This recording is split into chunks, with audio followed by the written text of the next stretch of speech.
नमस्कार, मैं हूं कमाल खान। लखनऊ से आपके लिए लेके हाजिर हूं एनडीटीवी की खास पेशकश मुकाबला का स्पेशल एडिशन। और आज हम मौजूद हैं लखनऊ के बेइंतहा खूबसूरत और रोशन तारीखी बड़े इमामबाड़े के सामने। ये वो इमामबाड़ा है जिसे 1785 में नवाब आसिफुद्दौला ने बनवाया था।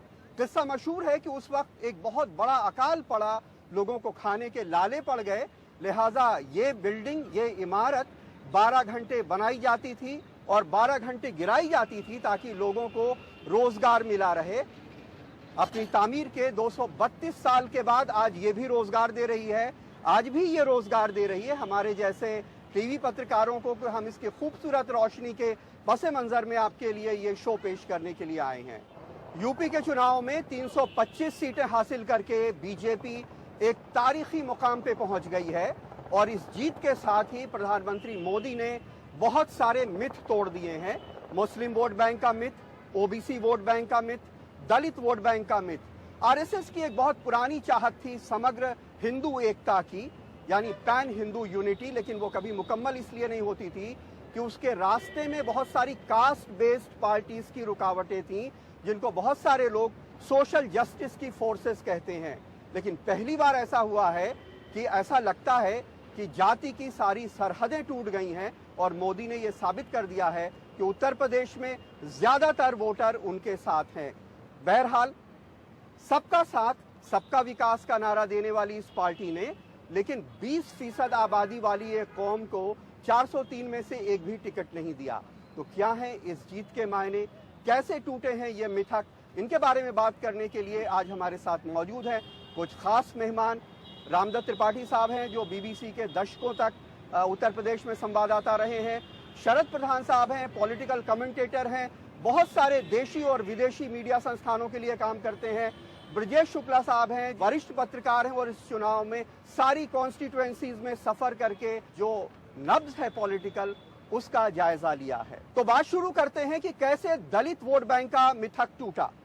मायावती इस देश की पहली महिला दलित मुख्यमंत्री थी। नरसिम्हा राव साहब ने उन्हें मिरेकल ऑफ डेमोक्रेसी कहा। फोर्ब्स मैगजीन ने उन्हें दुनिया की 100 सबसे ताकतवर महिलाओं में गिना। टाइम मैगजीन ने उन्हें हिंदुस्तान के 15 सबसे ताकतवर लोगों में शुमार किया। न्यूज वीक ने उन्हें बराक ओबामा ऑफ इंडिया कहा।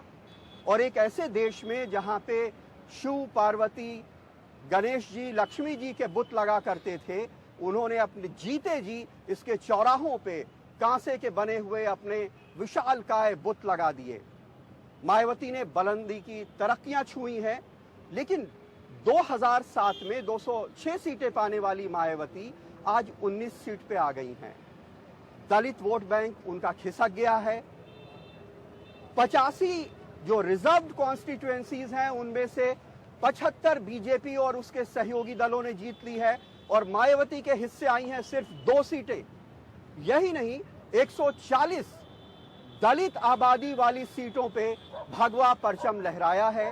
तो आज हम बात करते हैं, रामदत्त जी आपसे शुरू करते हैं कि क्या आपको लगता है कि मायावती की सियासी पारी खत्म हो चुकी है इसके साथ में? अब ज्यादातर राजनीतिक प्रेक्षक तो यही मानते हैं और उसकी वजह यह है कि जो बहुजन समाज पार्टी की जो बुनियाद है वो अगर DS4 या बामसेफ जैसे संगठनों से थी, जो दलित इंटेलिजेंसिया था, जो ऑफिसर्स थे, उन्होंने जरूरत महसूस की कि कांग्रेस ने जितना दिया है उससे ज़्यादा हमें चाहिए और इसलिए उन्होंने एक अपनी पार्टी बनाई।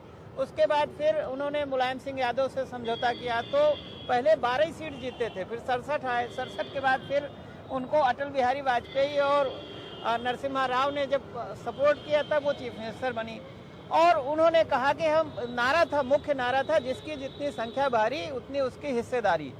लेकिन आपको मालूम है कि दलित में भी केवल एक जाति नहीं है, दलित तमाम जातियां हैं, उसमें भंगी है, पासी है, धोबी है।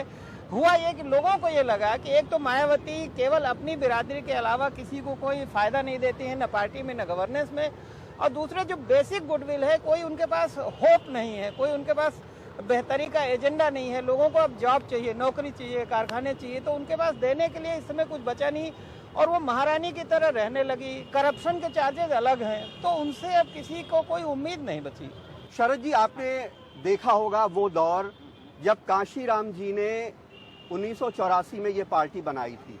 हम तो बाद में जर्नलिज्म में आए, लेकिन हमें वो दिन याद है जब कांशीराम जी लखनऊ में नगर निगम के दफ्तर के बाहर एक बेंच के ऊपर खड़े होकर भाषण दे रहे थे और मुश्किल से 4-5 सफाई कर्मचारी उनका भाषण सुन रहे थे। बिल्कुल। लेकिन 1984 में जो पार्टी उन्होंने बनाई वो इस देश का इतना बड़ा दलित मूवमेंट बना कि 1993 में सिर्फ 9 साल के बाद वो पार्टी उत्तर प्रदेश जैसे राज्य में सत्ता में आ गई। इस पतन के पीछे किस तरह कैसे बदलाव आपने देखा कांशीराम से मायावती? इसका पतन जो हुआ है वो केवल उनकी उत्तराधिकारी मायावती के कारण हुआ। कांशीराम की सोच थी, कांशीराम ने एक मूवमेंट खड़ा किया था ग्रास रूट से।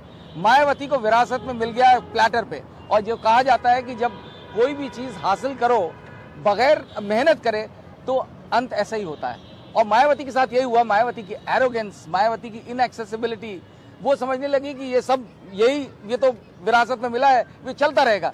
उनको जमाना जो बदल रहा था वो नहीं दिखा।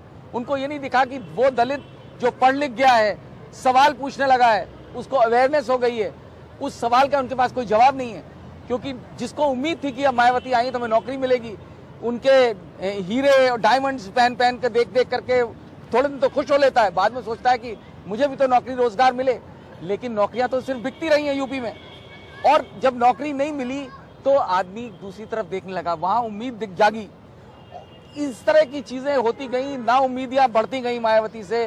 और मायावती एक महारानी तो बन गई, लेकिन जो सही माने में एक लीडर होता है जैसे कांशीराम थे, वो चीज हासिल नहीं कर पाई। ब्रजेश जी, आपसे जानना चाहेंगे कि मायावती ने एक सपना दिया इस मुल्क का, और खास करके यूपी का जो दलित है वो इस बात से बहुत अपने को बड़ा महसूस करता था कि उनके कौम की एक औरत हैं जिसके तमाम ऊंची जात के लोग चरण छू रहे हैं, आगे पीछे घूम रहे हैं, और तमाम लोग जो हैं उनकी चरण वंदना कर रहे हैं, जिसको हिंदी में कहते हैं। एक ऐसी महिला बनके उभरी।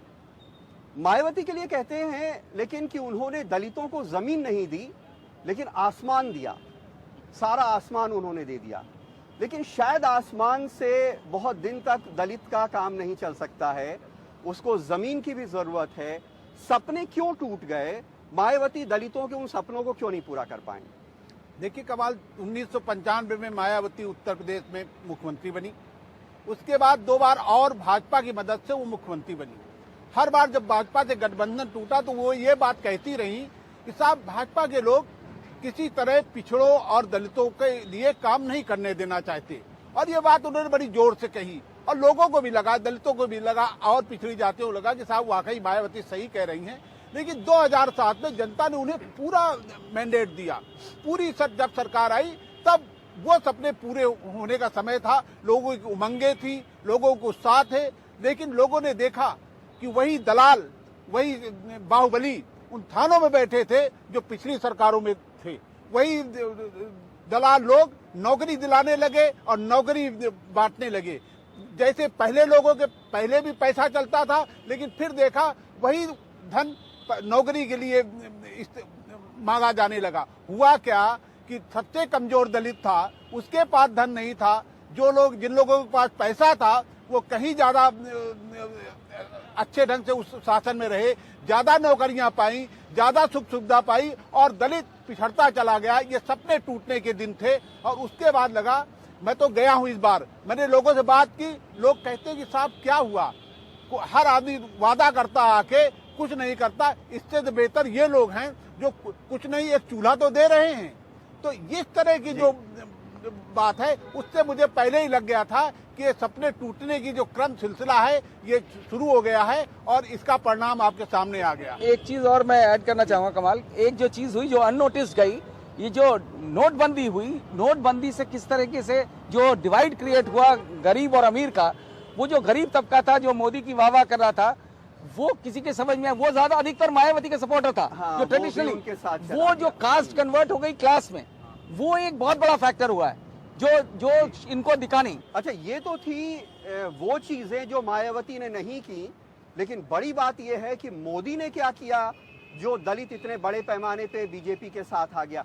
ब्रजेश जी, आपसे जानना चाहेंगे, पिछले 2 सालों में आपने बहुत करीब से देखा है जिस तरह की कोशिशें हो रही थी, किस तरह की कोशिशें हो रही थी, उनको क्या समझाया गया, और आपको क्या लगता है कि नॉन जाटो दलित के अलावा क्या जाटो दलित भी बीजेपी की तरफ शिफ्ट हुआ है इस चुनाव में?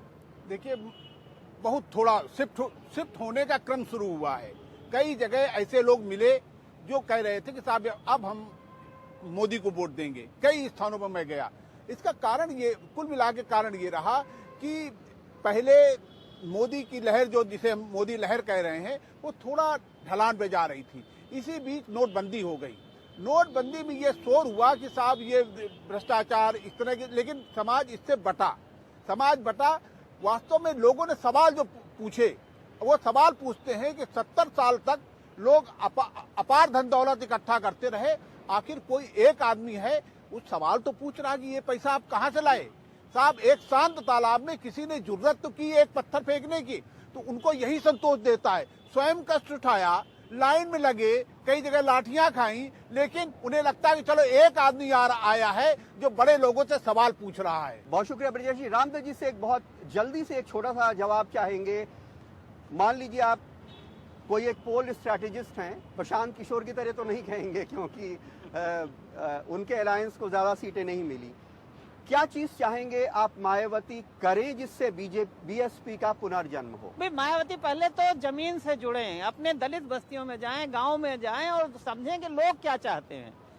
हो क्या गया कि बहुत कभी मायावती जाती हैं जिलों में, कहीं रुकती नहीं है, हेलीकॉप्टर जाती हैं, चली आती हैं, उन्हें पता ही नहीं है कि लोग चाहते क्या है, गरीब चाहता क्या है, आम आदमी चाहता क्या है।